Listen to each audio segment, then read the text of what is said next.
Enrique de la Madrid, que, bueno, ya sin mayor preámbulo, te saludo, Enrique. Gracias, Leandro. Gracias, siempre. Verónica, gracias. Muy buenos días. Siempre. Buenos días. Gracias. Primera reflexión, ¿cómo viste lo de ayer? Bueno, obviamente no me gusta el resultado, no me gusta, y sin embargo creo que hay que analizarlo. Creo que 10 puntos de diferencia son ganables, porque para mí, yo siempre distingo entre las encuestas y las elecciones. Y los que decían que iba a haber 20 puntos de diferencia en las encuestas, o más, estas son la diferencia. Esta es la diferencia, 9, 10 puntos. Entonces, primero empezaría por ahí. Hoy hacia adelante, hacia una presidencial, 10 puntos se pueden ganar, sí se pueden ganar. Felicitar a los que votaron, ¿no? Porque me parece que en México es un derecho, pero también es una obligación. Y el que salió a votar, mi reconocimiento. Yo voté. ¿No? Bueno, mi reconocimiento. Yo no, porque no soy del Estado. Sí. Me parece que también una reflexión a los que no votaron. Creo que ahí hay que estudiar qué está pasando con 1 de cada 2 mexicanos. Una de dos, o están muy contentos como están las cosas, que puede ser, ¿eh? Yo he visto encuestas donde la gente hoy en día está más motivada, está más contenta, y a mí me parece muy obvio por qué. Una, porque lo comparas con hace 2 años de COVID, cuando te estabas muriendo, cuando estabas encerrado.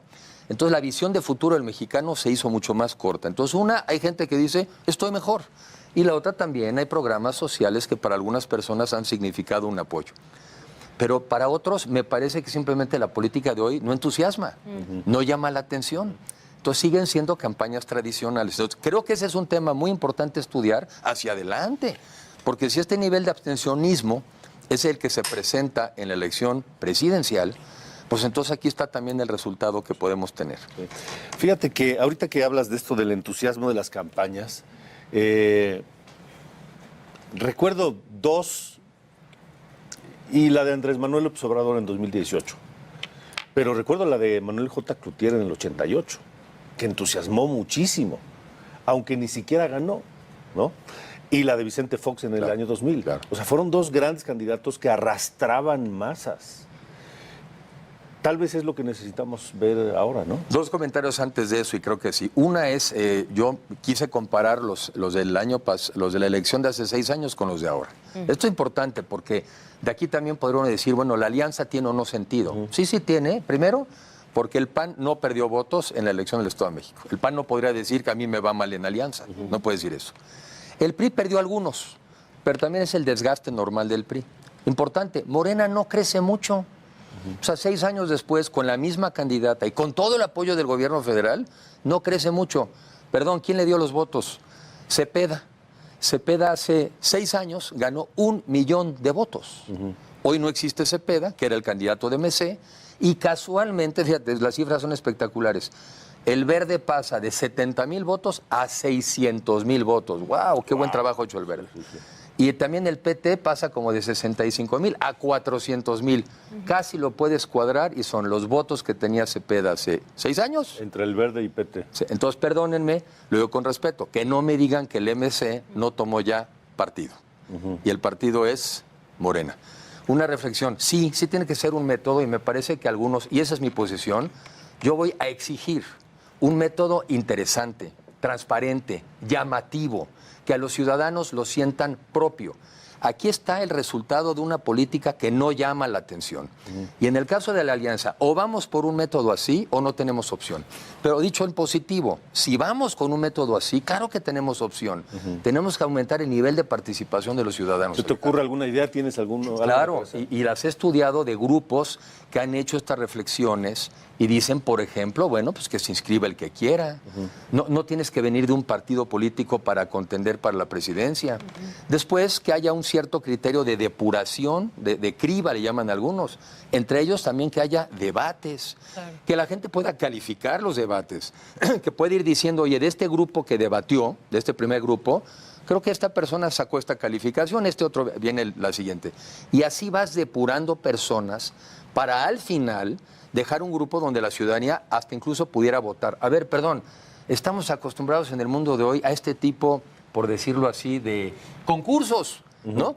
En donde la gente va escogiendo y hay un jurado y va debatiendo. En el mundo de hoy también hay que hacer de la política algo atractivo, algo llamativo. Y si no hacemos algo así, entonces el resultado es este. Por ejemplo, para los jóvenes, ¿no? También, a ver, también creemos que las campañas se dan a través de TikTok y de bailar y que si le hago así ya voy a presentar mi campaña por allá y va a salir volando. Creo que también el nicho de los jóvenes, pues hay que llegarles de diferente manera, ¿no? Y hay que buscar también cómo entusiasmarlos y no hemos podido. Y no hemos podido hacerles ver que lo que está en juego es su futuro, nada más. Fuera de eso, nada. Porque te hemos visto, Enrique, pues haciendo bastante trabajo de campo, has viajado, has hecho giras, has hecho pues de contacto con la gente. ¿Qué percibes? ¿Qué ocurre con las personas? ¿Por qué no hay ese interés de votar? ¿Y cuál sería también tu propuesta para incentivarlos? Yo creo que hay mucho desencanto hacia la política en general, mucho desencanto. Y la gente, por un lado, algunos sienten que las cosas van mejorando, luego entonces dirían, ¿para qué participo? Y otros están en el otro lado, en el cinismo total. Todos son iguales, no hay nada que hacer. Y yo digo que el que generaliza deja de pensar. No todos somos iguales, los contextos cambian. Hoy en día en México tenemos un gran contexto para lo que yo digo, consolidarnos como un país de clases medias, pero claramente no hemos logrado transmitir eso. Y en el caso de los jóvenes sí, nos falta más bien hablar de lo de ellos, lo que les importa a ellos, más que irlos a sermonear. Oye, es que involúcrate, es que piensa. No, a ver, al revés. ¿Cuáles son tus temas? ¿Cuáles son tus preocupaciones? ¿Cuáles son tus intereses? ¿Cuáles son tus intereses? Y nosotros somos los que nos tenemos que adaptar a los intereses de los jóvenes y decirles, oye, enarbolo tus causas o me sumo a tus causas. Eso nos ha faltado hacer. Sin duda alguna. ¿Hay tiempo? Porque hay quien dice que ya está demasiado tarde la oposición frente a lo que ha hecho Morena. A ver, si hay tiempo, yo digo que en México que no nos hagamos ahora todos que estudiamos 6 meses antes del examen. Andamos estudiando la noche anterior. Esta es la noche anterior. Estamos en la noche anterior. Y estamos a 364 días, no sé cuántas horas y segundos, de salvar a México. Porque no nos hagamos bolas. Ganar no quiere decir que vamos bien. Lo digo así. Ganó Hitler, ganó Mussolini, gana Erdogan, gana el presidente en Hungría. ¿Y eso quiere decir que por eso está bien? No. ¿Importa más la forma o el fondo? Importan las dos cosas, pero aquí lo que importa es que una buena forma, un buen método de selección, lo más probable es que nos lleve a la persona más competitiva y al proyecto más atractivo. Decía Reyes Heroles, la forma es fondo. Entonces, una buena forma, un buen método de selección. Digo, yo respeto la candidatura y sobre todo me consta, porque fui a ver la de Alejandra del Moral, muy echada para adelante. Sí, pero te escogen en diciembre y te dicen en diciembre, oye, ahora sí, por eso incluso los resultados son en ese sentido positivos, pero no te dan para ganar. Hay tiempo, sí, pero tenemos que hacer un modelo diferente, un método atractivo. Y ahí, con todo respeto, los partidos políticos tienen que entender que o es con la ciudadanía o no es. Enrique, hemos platicado antes y lo acabas de mencionar y siempre quiero que lo expliques, esa visión. Hablas de salvar a México. ¿Salvarlo de qué o por qué? Y es buena pregunta porque alguien me decía, bueno, ¿cuál es el peligro? Llevamos los primeros 4 años de esta administración, el crecimiento fue cero. En cambio, la población siguió creciendo. Algunos me dicen, ¿qué no te diste cuenta que hubo COVID? No, sí supe que hubo COVID. Pero también en Colombia hubo COVID y la economía creció 14%. Ya tuvimos 153,000 homicidios y creciendo, contra un desastre. 1/3 del país, cuando menos, está tomado por el crimen organizado. Un tercio del país. Pero absolutamente, a ver. O sea, en 1/3 del país manda el crimen organizado y no mandan las autoridades. Sí, porque ya algunas son las mismas. Okay. ¿Sí? Entonces, haz de cuenta, el de la Coca-Cola no puede ir a venderle directamente a los Oxxos porque ya hay crimen organizado en medio. El productor de maíz no le puede vender al de las tortillas porque hay crimen organizado en medio. Entonces, bueno, si eso a los mexicanos no nos alerta, ¿qué nos alerta? El tema de salud. O sea, fueron 800,000 los muertos en el COVID por un pésimo, irresponsable subsecretario y secretario de salud en este país. Entonces, ¿cuál es el peligro? Que se nos vaya el país entre las manos y que a esta generación se le vayan las condiciones para que cada uno pueda salir adelante, porque ahí sí creo que todos coincidimos algo. Lo que más nos importa a cada uno de nosotros es que nosotros y nuestras familias podamos salir adelante. Y me parecen buenas ideas, pero preguntarte, a partir de lo que ocurrió el día de ayer, particularmente en el Estado de México, ¿cambia algo en ti? Es decir, ¿cómo ves el escenario ahora? ¿Hacia dónde se encamina? Verónica, se fortalece lo que yo he venido diciendo. Tiene que ser un método atractivo, democrático, transparente, competitivo y muy ciudadano para que podamos nosotros compensar la enorme diferencia, digamos, de presencia de las mal llamadas corcholatas con los que aspiramos a competir. Pero si fuera un método, como yo digo, a ver, pongo una palabra, el Big Brother electoral. Si hacemos un Big Brother electoral, no hay manera de que no nos volteen a ver. Contra el método tradicional del dedazo del lado de Morena, ¿sí? En cambio, aquí el tema es, ustedes ciudadanos nos van a ver y ustedes ciudadanos van a decidir. Y ahí entramos a la conversación. ¿Qué cambia en mí? Nada más fortalecer que es así o no es. O es así o no es. Déjame volver al tema de salvar a México. Ya nos explicaste por qué, pero mi pregunta es, ¿habrá quien diga qué exagerado salvar a México? Estamos frente a la catástrofe, pues sí, existe el crimen organizado y todo eso, pero pues a mí no me afecta mucho. La salud, sigo vivo, ¿no?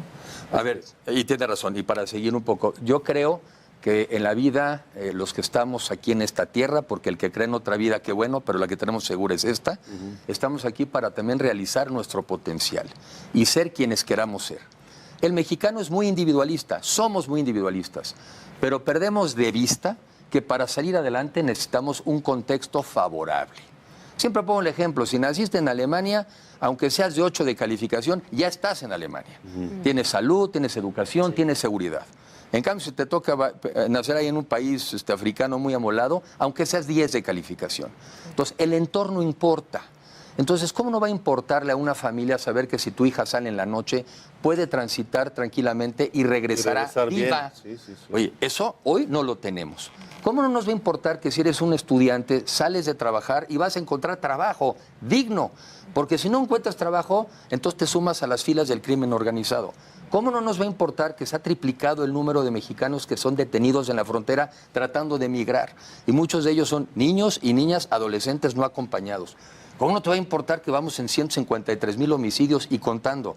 El que no vea que estamos en peligro es que no lo quiere ver. También existe la negación. También existe la negación, pero sí vamos para allá, ¿eh? Y a mí que nadie me argumente que este país, este modelo y este gobierno no está tomando cada vez actitudes más dictatoriales. Los empresarios, que también muchos de ellos han sido verdaderamente unos dejados. Y siempre me decían, no pasa nada con el aeropuerto internacional que cancelaron. No, es que fíjate, en la que viene, ahí sí ponemos la pierna fuerte. Y luego tiramos el dinero en la refinería Dos Bocas. No, bueno, eso no importa porque son proyectos del presidente, pero en la que viene ponemos la pierna fuerte. Ya tenemos expropiaciones de empresas, ¿no? Y tenemos un gobierno tirando el dinero, tirando el dinero en proyectos que no sirven para nada. A mí eso sí me indigna. Y yo sí veo con mucha claridad que el peligro es que este país se nos va de las manos y que esta generación no tendríamos las condiciones para ser quien cada uno de nosotros quiere ser. A mí eso sí me preocupa. Y me preocupa que las familias de los mexicanos no puedan prosperar y salir adelante. Y que cada vez nos conformamos con menos. Estoy vivo. Fíjate, me decía el otro día en un curso muy interesante. ¿Cuál es la visión de una gente de clase media baja hoy en día? ¿Cuál es su visión de futuro? No, el de la pobreza. ¿Cuál es la expectativa de una persona en pobreza hoy en día en México? Llegar a hoy en la noche. Claro, sobrevivir. Claro. Sobrevivir. Sí. Sobrevivir. Entonces estamos en un modo de sobrevivencia y yo digo que no tenemos por qué estar ahí. México no se merece estar en un modo de sobrevivencia, estamos en un modo de realización personal. Eso es lo que está en juego, Alejandro. Y también hay mucho comodín, mucha gente que dice, pues, estira la mano. Sí hay, pero todavía, afortunadamente todavía en algunas encuestas que he visto, la mayoría de los mexicanos creemos en el esfuerzo, creemos en nuestra preparación para salir adelante, pero sí estamos echando a perder gente. Y me toca en las salidas en el país muchas mujeres indignadas de que sus hijos que sí estudian no reciben las becas que reciben algunos que no estudian nada y que además no les exigen nada a cambio. Entonces sí podemos estar echando a perder a una generación. A ver, cualquiera de nosotros en nuestras familias siempre decimos, oye, si te sacas buenas calificaciones, te doy este estímulo, te doy este premio. Siempre estamos buscando la superación. Y aquí tienes un gobierno que nos quiere volver conformistas, chiquitos, del tamaño de sus capacidades y de sus aspiraciones. En este suplemento que publica hoy Heraldo de México, Ruta 2024, viene una encuesta en donde de los 9 estados que tendrán elección de gobernador el año que entra, en 8 tiene mayor simpatía partidista Morena. Ahora hay que ver la diferencia, porque yo te vuelvo a decir, ya veo la diferencia entre el monto que te da la encuesta y el monto que te da la realidad. Pues es una llamada de atención, hay que trabajar. Primero, si no vamos aliados, no podemos. Fíjate qué interesante el caso de Yucatán, lo escuchaba fuera del aire. ¿Cuál es el nivel de aceptación ahí? Como de 80%, sí, ¿no? Sí. En un estado gobernado por uno de los gobernadores mejor calificados. ¿El del PAN? ¿No? El del PAN. Quiere decir que o vamos juntos o no vamos. Pero no se trata solo de ir juntos, se trata de hacer las cosas bien, de llamar la atención, de escuchar a la gente, de sumar sus causas. Y al final del día, como lo que está en peligro es México, creo que vale la pena la pelea. Te vamos a invitar recurrentemente para escucharte, para conversar, para analizar cosas que vayan ocurriendo. Pero mientras, ¿dónde te seguimos? ¿Qué hacemos? No. ¿Tienes algún sitio, algún blog? Bueno, primero en redes sociales, es @edelamadrid, TikTok ya. Facebook, en TikTok, en Instagram. Y estoy cerrando, mejorando mi página, precisamente porque sí creo en las propuestas. Sí creo en un México que se consolide como de clases medias, que podamos superar la pobreza y el hambre, que podamos recuperar la vida en paz y que sobre todo que seamos un país mucho más incluyente y que nos focalicemos en los mexicanos que fuimos dejando atrás. Porque no se trata de regresar al pasado, se trata del pasado lo que sirva, del presente también, pero construir un México competitivo, ganador, donde todos ganemos. Un México para todos y que todos quepamos y que al final del día logremos nuestro objetivo, que es una realización personal. En ese México creo yo, y ese es el que hay que construir. Bien. Enrique, siempre es un gusto verte, platicar contigo, escucharte y, insisto, lo vamos a hacer recurrentemente.